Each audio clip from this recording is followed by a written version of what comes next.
Rosalie, may mga detalye bang binigay ang House Speaker sa kanyang pahayag?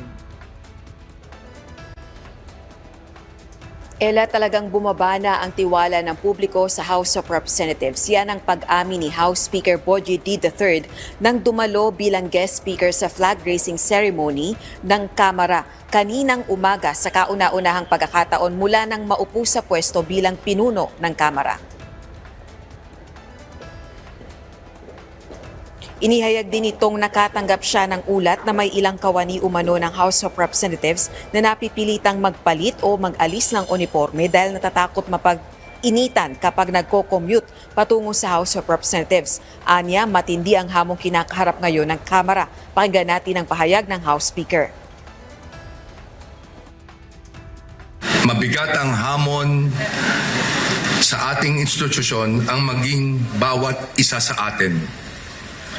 May nababalitaan pa nga po ako na may mga kasamahan tayo na kailangan pang magpalit o mag-alis ng uniforme bago pumasok dahil sa takot na mapag-initan na habang nagko-commute papunta dito sa Kongreso.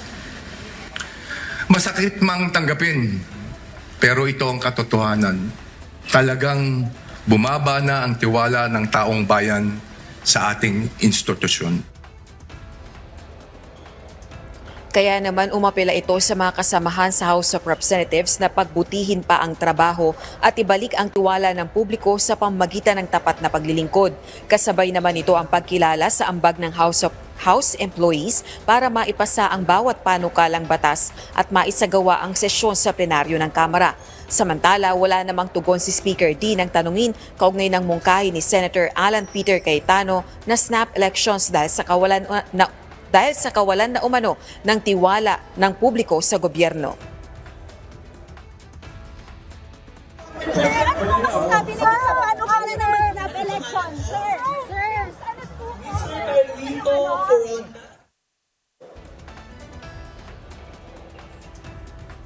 Ella, samantala dumalo rin si Speaker D sa briefing ng Department of Agriculture kaugnay ng pagpapatupad ng Executive Number 93 na nagsususpindi sa pag-aangkat ng bansa ng regular milled at well-milled rice sa loob ng 2 buwan.